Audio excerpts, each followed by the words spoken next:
그 욥이 말한 그거에 대한 또 대답인데, 그 전에 오늘 본문에 들어가기 전에 욥이 어떤 상황에 있었는지, 또 욥이 어떤 것들이 없어졌는지 좀 보고 같이 15장을 들어가려고 합니다.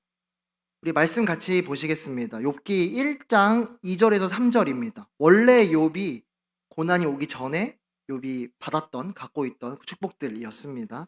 같이 읽으실까요? 시작. 그에게 아들 7과 딸 3이 태어나니라. 그의 소유물은 양이 7,000마리요, 낙타가 3,000마리요, 소가 500결이요, 암나귀가 500마리며 종도 많이 있었으니 이 사람은 동방 사람 중에 가장 훌륭한 자라. 아멘. 아들 7과 딸 3, 자녀가 10입니다. 그리고 7, 셋 의미하는 바 다들 아시죠? 어떤 완전함, 완벽함에 대해서 말하고 있습니다. 그리고 양이 7,000, 낙타가 3,000, 500, 500. 그러니까 그냥 한마디로 부자입니다. 그냥 무수히 뭔가 많은 거죠. 근데 욥이 이것들을 어느 날 한순간에 다 다른 곳에 있던 이 자녀들, 또 양, 소 이런 것들이 순차적으로 하루 지나고 하루 없어지는 게 아니라 갑자기 이제 옆에서 누가 침략해서 없어지고 뭐가 무너져서 사라지고 이렇게 됩니다. 얼마나 디테일한 표현이 나오냐면 욥기 1장 18절인데요. 제가 한번 읽겠습니다. 그는 이제 종입니다. 종이 와서 욥에게 말하는 거예요. 그가 아직 말하는 동안에 또 한 사람, 또 종이 와서 아뢰되 주인의 자녀들이 그들의 맏아들의 집에서 음식을 먹으며 이렇게 나옵니다. 그 뒤에는 이제 집이 무너져 죽었다입니다. 이런 식으로 말하는 동안에 누가 죽고, 말하는 동안에 누가 사라지고, 말하는 동안에 또 뭐가 또 이렇게 누가 와서 막 살해당했다라고 말합니다.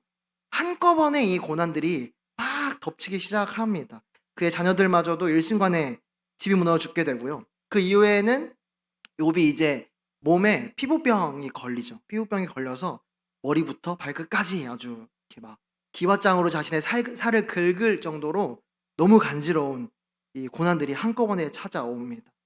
지금 욥이 당한 고난이 이런 고난입니다. 거기다가 이제 아내까지도 그냥 차라리 당신이 하나님 무시하고 죽어라 이렇게 말할 정도로 모두가 돌아섰죠. 그때 이제 찾아온 게 누구죠? 친구 셋입니다. 친구 셋이 찾아와서 욥과 대화하기 시작합니다. 욥은 자신의 신세를 한탄하면서 친구들은 그것을 듣고, 야, 네가 그렇게 힘든 것이 사실은 너의 잘못이 있기에 하나님이 널 벌하셨어 라고 지적을 막 하는 것이죠. 근데 오늘 본문은 15장인데 이 15장은 12장부터 14장까지의 욥의 어떤 자신의 한탄, 신세 한탄, 또 하나님을 향한 기도를 듣고 그것에 대한 반박으로 엘리바스라는 그 친구가 이야기하는 것입니다. 먼저 12에서 13장에서 욥이 어떻게 말하는지를 보아야 오늘 15장이 이런 말을 그래서 했구나라고 알 수 있을 것 같습니다. 우리 13장 1절 2절 제가 읽겠습니다. 나의 눈이 이것을 다 보았고 나의 귀가 이것을 듣고 깨달았느니라. 너희 아는 것을 나도 아노니 너희만 못하지 않으리라. 여기 1절에 욥이 나의 눈이 이것을 다 보았고 나의 귀가, 이것은 여기서 지혜입니다. 지혜. 하나님의 그 놀라운 지혜를 내가 다 보았고 내가 다 들었다. 그리고 2절에 너희가 아는 것을 나도 안다. 너네만큼 나도 알고 있다라고 욥이 자신을 변론하는 것이죠. 하나님의 지혜, 그 세상의 지혜에 대해서 나도 알고 있다라고 하는 것입니다. 그리고 욥이 또 말한 두 번째 이야기는 뭐냐면 18절입니다. 보라, 내가 내 사정을 진술하였거니와 내가 정의롭다함을 얻을 줄 아노라. 네, 자신이 내가 이제 내 이야기를 다 했는데 내가 그래도 나는 정의롭다라고 하나님이 날 판단한다라는 것이죠. 나는 정말 이런 일들을 당할 만한 죄를 지은 적이 없다. 나는 의로운 사람이다. 라는 것입니다. 여러분, 근데 우리는 이 사건이 어떻게 일어나는지 우린 이미 다 알고 있습니다. 욥의 죄 때문이었습니까? 아니요, 욥의 죄 때문이 아니라 사단과 하나님의 그 이야기 가운데에서 시작된 일입니다. 이 욥의 말은 사실 1, 2절의 말, 그리고 18절에 보았던 말은 내가 지혜가 있다, 나도 지혜가 있다, 그리고 내 죄가 있어서 이런 것이 아니다 라는 말은 사실 한치의 틀림이 없는 말인 것입니다.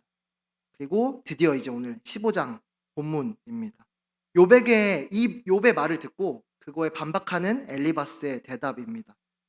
좀 긴데 요점이 있는 그 부분 몇 구절만 보겠습니다. 저희 함께 교독하실까요?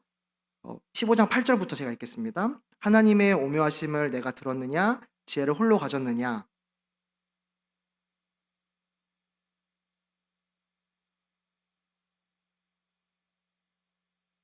우리 중에는 머리가 흰 사람도 있고 연로한 사람도 있고 내 아버지보다 나이가 많은 사람도 있느니라. 아멘. 네, 여기까지만 읽겠습니다. 8절에서 10절.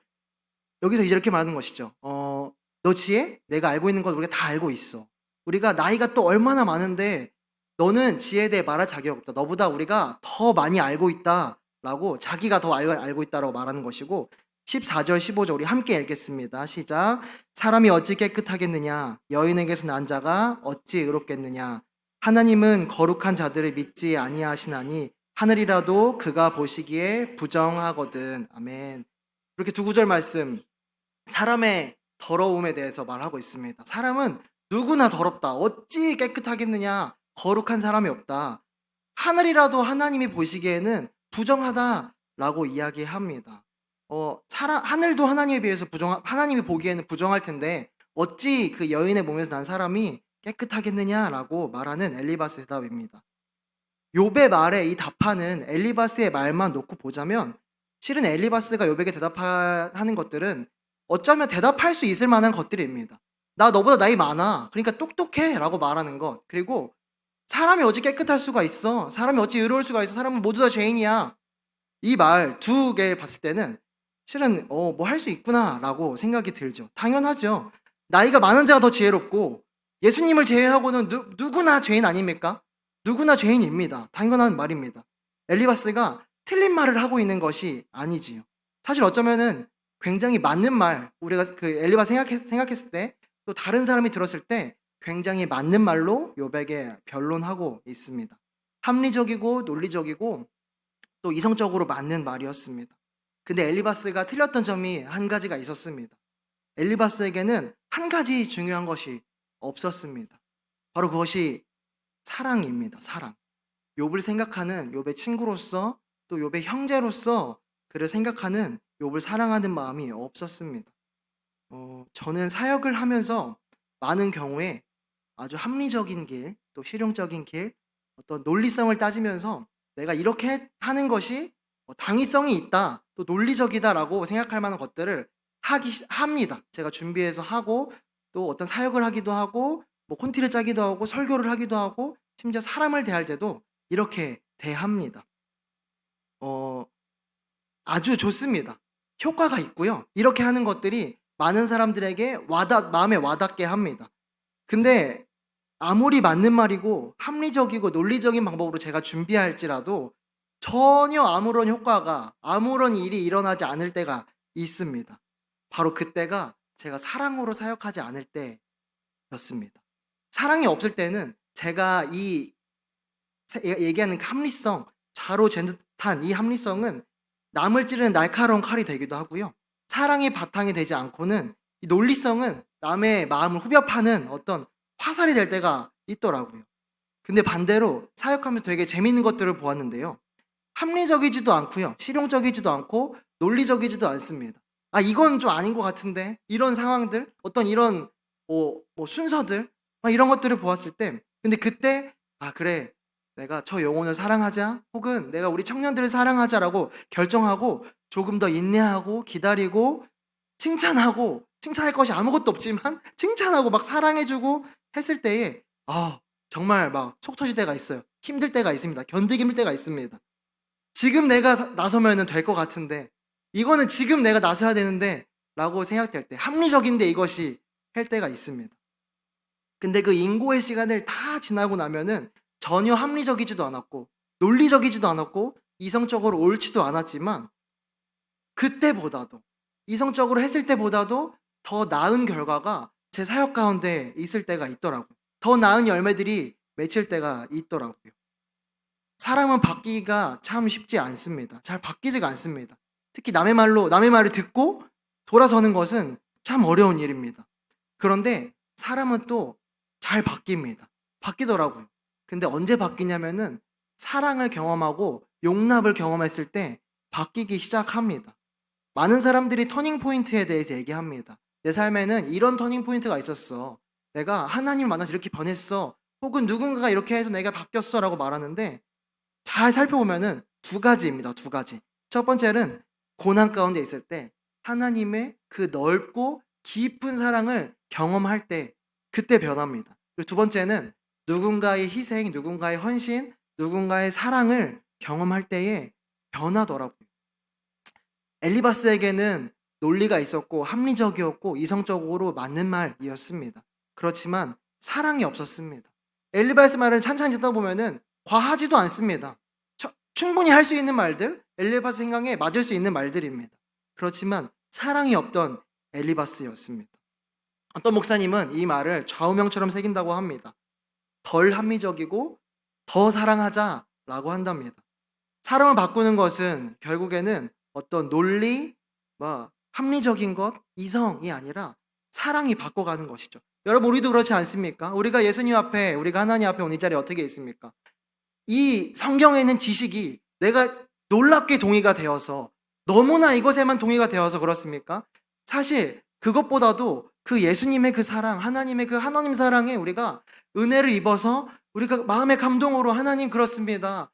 나의 이 더러운 죄가 예수 그리스도 때문에 내가 회복되었고 내가 그래서 주 앞에 있습니다 하는 것들 아니겠습니까? 그리고 또한 합리와 논리, 또 실용적인 방법에는 사실 내가 들어갑니다. 네, 나라는 사람이 들어가기 시작하는 것이죠. 어떻게 하면 좀 더 잘 될까? 어떻게 하면 좀 논리적일까? 이런 것들에는 나라는 자아가 들어갑니다. 내 의가 들어갑니다. 내가 맞다는 그것이 들어가기에 우리는 그렇게 행하기 시작합니다. 근데 여러분, 하나님보다 내가 맞겠습니까? 그렇지 않을 것이죠. 하나님보다 많은 것은 없을 것입니다. 내가 일하는 것이 더 뛰어나겠습니까? 아니면 하나님이 일하시게 두는 것이 뛰어나겠습니까? 당연히 하나님입니다. 그래서 사실 누군가를 사랑하고 인내하고 기다린다는 것은, 어떤 공동체를 사랑하고 인내하고 기다린다는 것은 나의 의를 내려놓고 내가 하는 것이 아니라 나보다 높으신 그 하나님께 이 사람을 드립니다. 이 공동체를 드립니다. 어떤 일을 드립니다. 하나님께 맡깁니다. 라는 의미를 갖고 있기도 합니다. 여러분, 우리는 우리 삶의 자리에서 지금 무엇을 찾고 계십니까? 우리의 머리를 막 굴리면서 어떻게 하면 더 좋게 할 수 있을까? 어떻게 하면 더 좋은 방법으로 나아갈 수 있을까? 더 이익을 얻을 수 있을까? 하고 있지는 않습니까? 여러분의 그 고민의 자리 가운데, 여러분의 삶의 자리 가운데에 사랑이 있기를 소원합니다. 사랑으로 하시길 바랍니다. 그것이 무엇이든 사랑으로 하시기를 바랍니다. 우리가 이렇게 삶에서 우리 합리성을 많이 따지다 보면은 그것이 어디까지 가냐면 주님께 기도할 때도 합리적인 것, 실용적인 것, 논리적인 것으로 가져갑니다. 내가 이렇게 기도할 때 하나님이 나의 기도를 들어주실 거야. 내가 이만큼 기도하는 것이 내 삶에 더 실용적이겠지. 내가 나의 일도 있고 뭐도 있으니까 하나님께 기도하는 시간, 예배하는 시간은, 말씀 있는 시간은 요만큼만 가져가는 것이 내 삶에 실용적이야, 합리적이야 라고 하게 됩니다. 이 정도면 충분해. 하나님이 나를 옳게 보실 거야 라고 합니다. 여러분, 사실 이 마음도 우리가 우리의 마음, 우리의 의가 들어간 것이죠. 여러분, 하나님을 향해서도 우리가 사랑의 마음을 드려야 됩니다. 우리의 삶에서 자주 습관적으로 합리적인 것 따지다 보면은, 사랑이 빠지다 보면은 하나님께서 사랑으로 나아가는 것이 아니라 하나님께 나의 머리로 나가게 됩니다. 여러분, 하나님께 사랑으로 나아가시고 모든 것에 사랑을 하셔야 됩니다. 우리 골로새서 말씀 3장 14절 말씀 함께 읽어보시겠습니다. 이 모든 것 위에 사랑을 더하라. 이는 온전하게 매는 띠니라. 아멘. 오늘 제가 이 말씀 본문 가운데서 첫 번째 전하고 싶었던 메시지는 모든 것에는 사랑이 기반이 되어야 된다. 사랑보다 어떤 것도 나은 것이 없다 였습니다. 네, 두 번째입니다. 두 번째. 욥을 비난하고 욥에게 사랑 없이 합리적인 말로 막 정죄하고 있는 엘리바스. 사실 엘리바스 말고도 이 두 친구가 있었는데요. 이 친구도 욥을 신랄하게 비판합니다. 다른 데에 나오는데 지금 모든 것을 잃은 이 사람에게 막 이러고 있습니다. 근데 혹시 여러분, 욥에게 이 세 친구가 처음에 어떻게 찾아온지 아십니까? 저는 이 말씀 본문을 준비하다가 저도 실은 크게 신경 쓰지 않았는데 요번에 좀 더 살펴보면서 알게 되었습니다. 지나가다가 안 좋게 됐대. 그래서 어떻게 하면 되는 것이 아니라요. 욥기 2장 11절입니다. 우리 한번 같이 읽어보실까요? 시작. 그때 욥의 친구 세 사람이 이 모든 재앙이 그에게 내렸다 함을 듣고 각기 자기 지역에서부터 이르렀으니 곧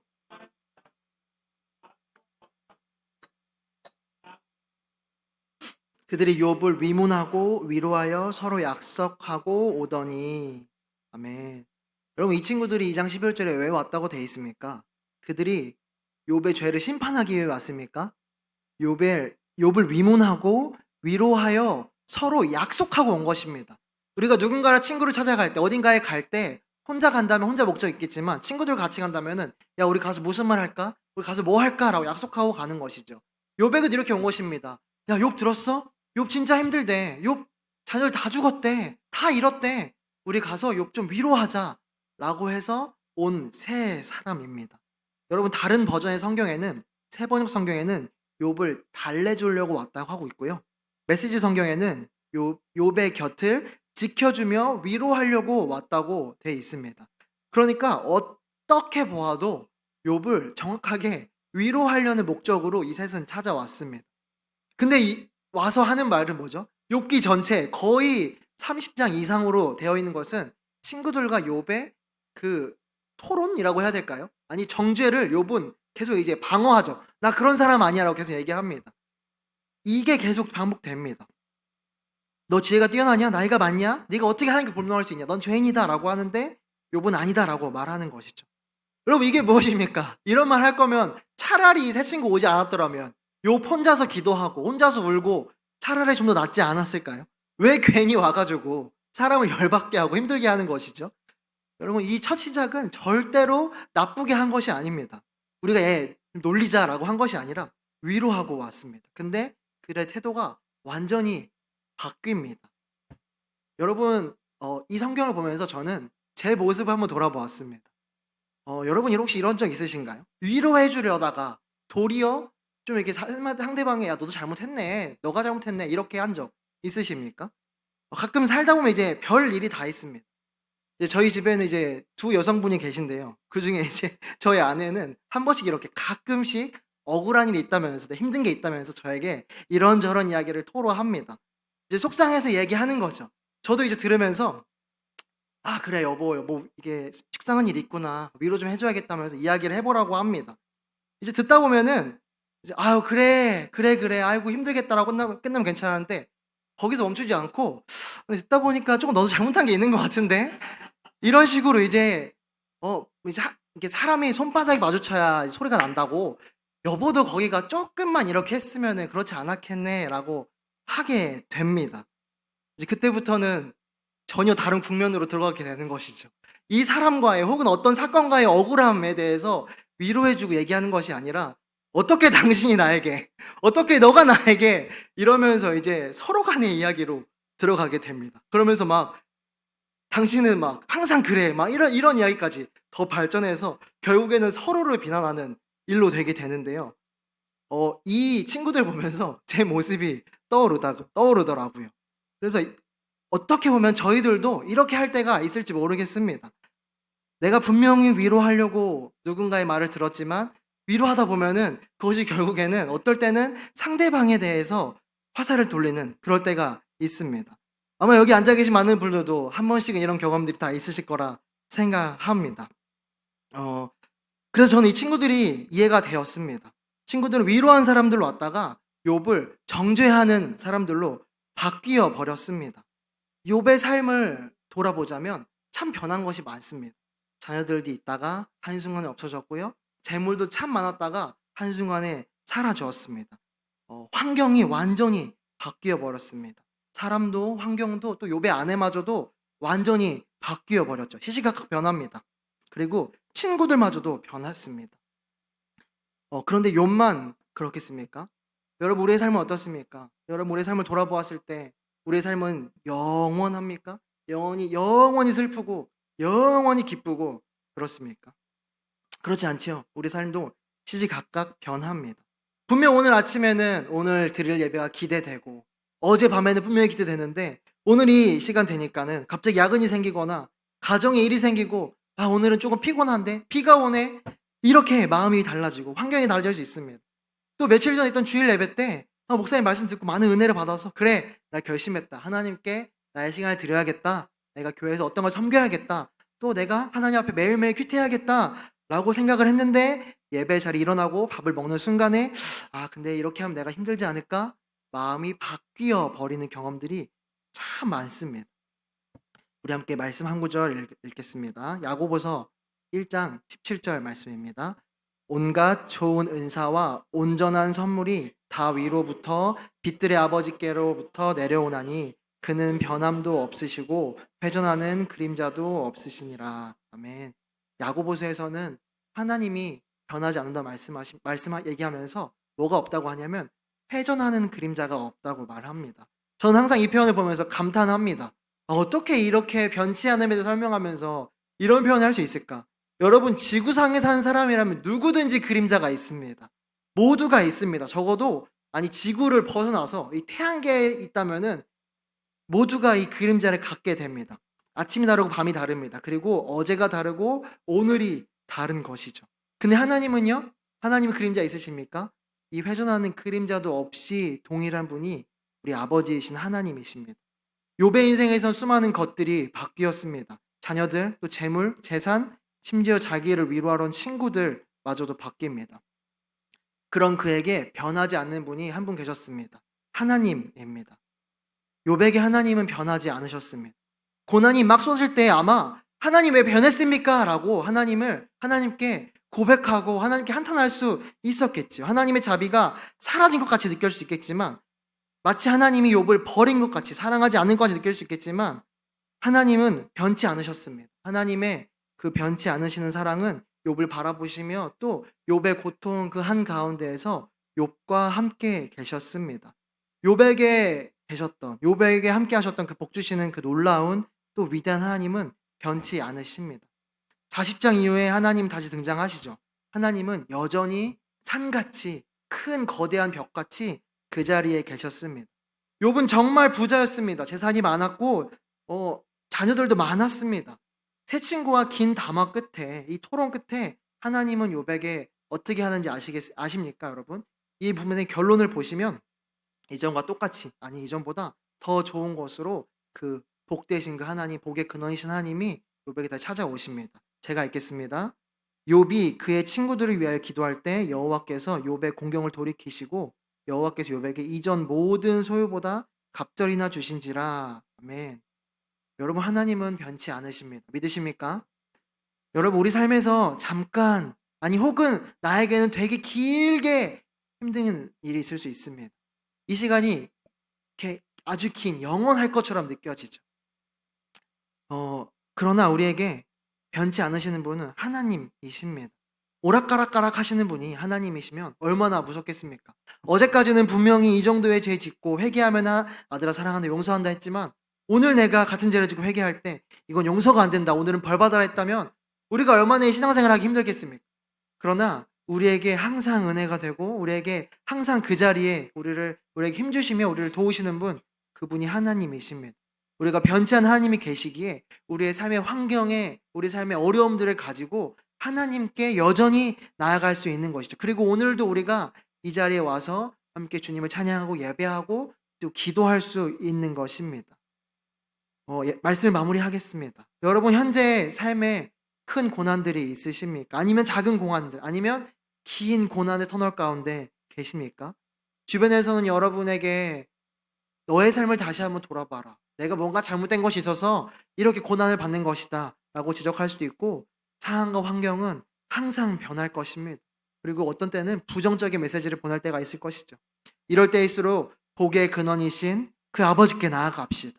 여러분, 하나님은 우리에게 복 그 자체이십니다. 우리에게 복 주시는 분이십니다.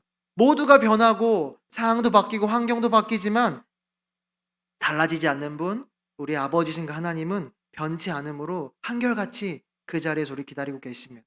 우리가 오늘도 함께 찬양하시면서 또 함께 기도하시면서 주님께 나아가실까요?